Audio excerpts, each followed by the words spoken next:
Aí o Ratzinger, que hoje é Bento XVI, que então era o chefe da Santa Inquisição, da Congregação para a manutenção da fé, a saúde da fé, o chamou lá por ordem do Papa.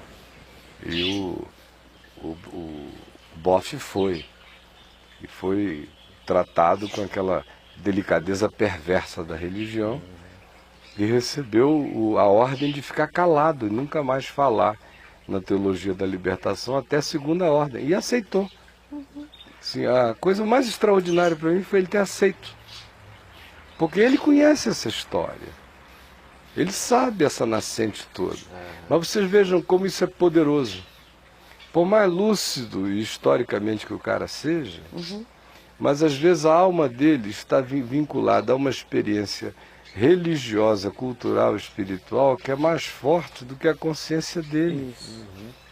E aí chega lá um carinha como Ratzinger, que é um Constantino redivivo, que é a continuidade do Império Romano contra o qual a teologia da libertação dizia lutar. Qualquer Império Romano em qualquer lugar, a teologia da libertação lutaria contra. Ela não calaria a boca, exceto para o Império Romano falando em nome de Jesus. Aí faça silêncio, o cara faz.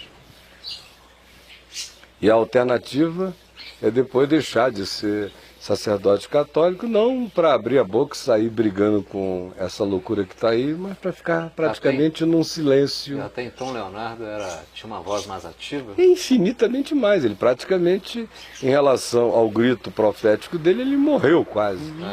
Ele virou um palestrante de temas quânticos, bonitos, ou ambientais, ou de espiritualidades hoje, né? Da linha da nova era, mas ele perdeu aquela pegada, aquela vontade de luta e de enfrentamento, morreu. Até porque me parece que com a morte do comunismo, do ponto de vista da sua manifestação histórica mais poderosa, no meio da década de 80, houve um esvaziamento da teologia da libertação, o que também demonstra que ela estava muito mais baseada na ideologia marxista do que na motivação da fé. Porque se fosse na motivação da fé, poderia ter caído o muro de Berlim, a União Soviética acabada, a coisa toda teria continuado. Mas o instrumento que ele se utilizava era também um instrumento constantiniano, no sentido de dizer que ele era apenas mundano, humano, secular, historicamente fruto de uma produção da contingência do momento histórico e da vontade humana. Nada a ver com a mediação da fé. O fato, gente, é que a discussão sobre se existe a necessidade de uma nova reforma é inócua. Inócua, total. Não faz nenhum sentido. Ou a gente se converte, esquece essa porcaria toda, puxa a descarga, volta para o evangelho puro e simples e diz como Lutero disse, embora, como eu já tenha dito, ele mesmo não tenha conseguido tocar adiante o projeto e o processo. Mas existencialmente ele fez a confissão correta.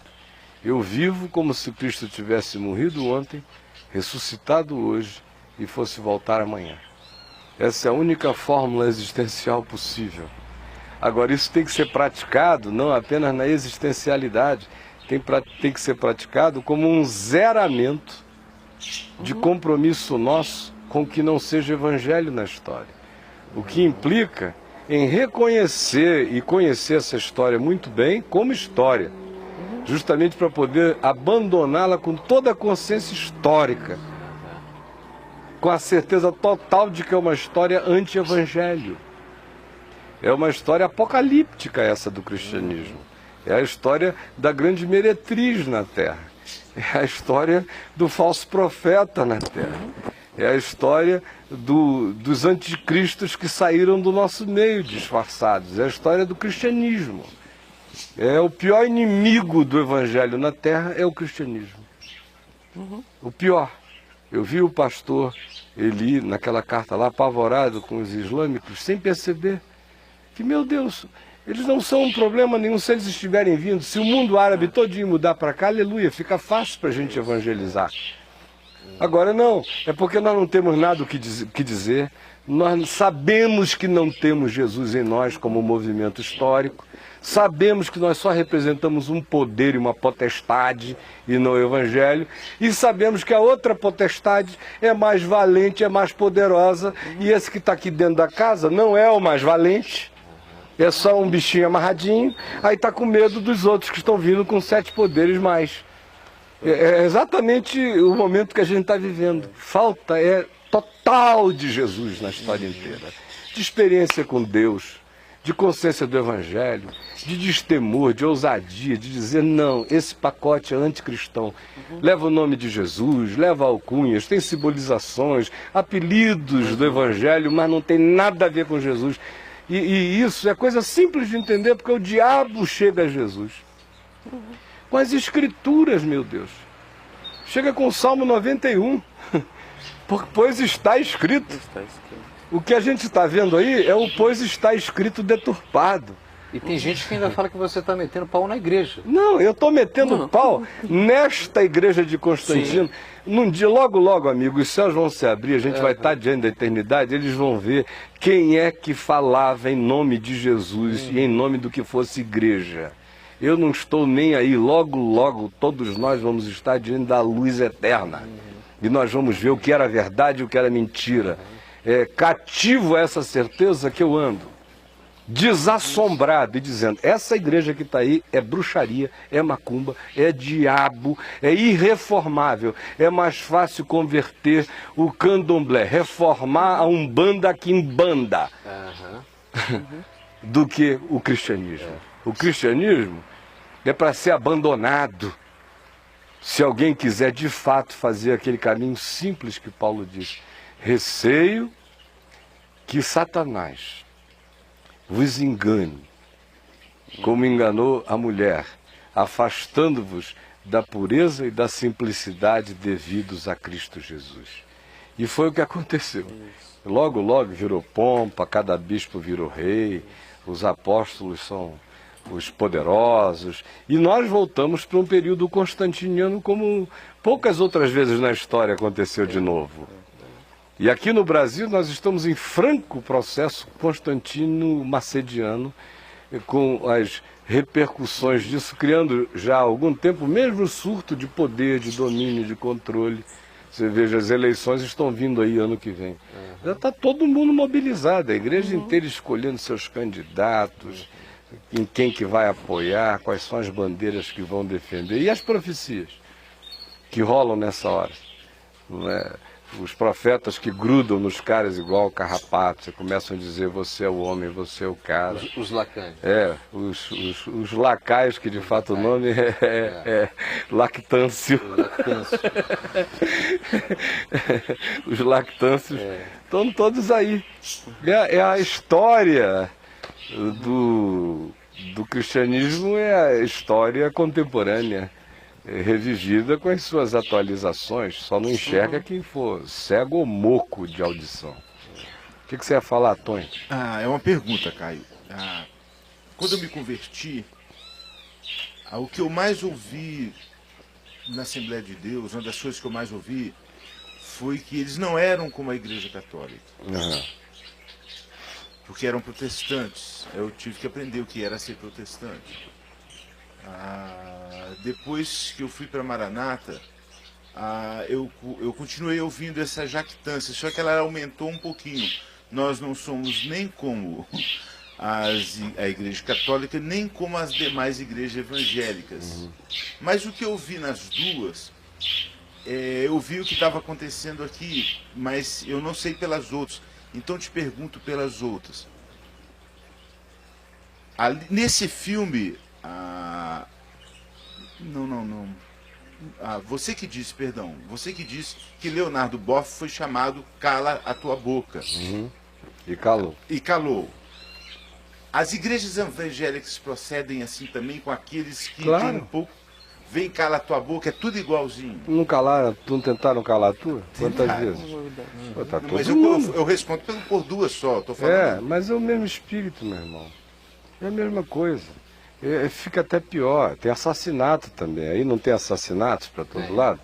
o credo niceno não está sendo falado enquanto Licínio está sendo assassinado? Sim. O Pai, o Deus eterno, o Filho, Deus de Deus, Deus verdadeiro de Deus verdadeiro, o Espírito Santo, a Santa Igreja, e o pau cantando, o sobrinho morrendo, o Licínio morrendo, e vai, só canalice o tempo todo para todo lado. Isso aqui é uma pílulazinha da canalice global da história. Então, reforma é só para dizer que não é igual, mas é farinha. A própria reforma aconteceu na base da espada também, mano. Não teve nada romântico ali, não. Nada romântico. O Lutero traduziu o mais rápido possível as escrituras da Vulgata Latina para o texto alemão popular para ver se diminuía o morticínio no campo. Os principados germânicos dando força a ele, estavam dando força a ele não por amor a Jesus, mas para se verem livres do peso e do tacão do Vaticano. Era só questão de vamos aproveitar a oportunidade para tornar o nosso poder mais autônomo em relação a Roma. Mas a própria reforma não aconteceu sem muita morte. E não só morte casual de guerras e conflitos e choques no campo, isso e aquilo, mas mortes consentidas, pensadas, como por exemplo no tempo do Calvino, não sei se vocês sabem, mas após estar pregando em Genebra há algum tempo, chegou lá um indivíduo que inflamou com uma doutrina diferente o conselho de anciãos da cidade. A essa altura Genebra estava muito misturada, o que era corpo da igreja com o que era gestão da cidade tinham se fundindo. Tanto é que Calvino foi uma das figuras mais importantes de Genebra até no sistema bancário, determinando a estabilidade do sistema de juros, até quanto se podia cobrar de juros sem ser avareza. Ele participou como uma espécie de supra-gestor, de supra-prefeito, da condução da cidade toda. Até que chega o Servetus com essa ideia que relativizava o poder dele, e ele foi expulso da cidade e ficou alguns anos fora. Até que ele volta. Quando ele volta, há um embate público para ver quem de fato seria a pessoa que carregava a verdade de Deus, se Calvino ou o outro. E aí nesse debate público foi considerado que Calvino ganhou o debate. E quem perdesse iria ser morto na fogueira. E como Calvino ganhou, a cidade voltou para ele não seria morto na fogueira, o outro é que iria para a fogueira. Aí a dor do coração dele em ver o outro ir para a fogueira, disse, não, a fogueira é uma morte muito dolorosa, vamos passar-lhe a guilhotina, que é mais misericordioso, é mais rápido. Mas a melhor solução ainda é morte, quando o espírito ainda é o do cristianismo. Eu não estou dizendo que não houvesse Jesus nessas pessoas, ao contrário. O que eu estou dizendo é que o contágio da cultura, do cristianismo, desse odre velho e podre, é tão poderoso que o vinho bom que você puser ali dentro vai avinagrar. Não dá nesse container, o que você puser estraga, meu irmão. É irreformável. É o que eu estou dizendo, é a minha convicção total. Apesar de 95 teses, é irreformável. Não, as 95 teses, você já as leu todas, são extremamente tolas. São bobinhas. Elas poderiam ser revolucionárias naquele momento em que abrir a boca contra a Igreja Católica era uma desgraça. Mas do ponto de vista do significado delas, em relação à proposta do Evangelho, elas são as teses que dizem não, não, não para a bruxaria. Ela diz não para a bruxaria, faz já poucas afirmações sobre o sentido real das coisas. E depois elas se transformaram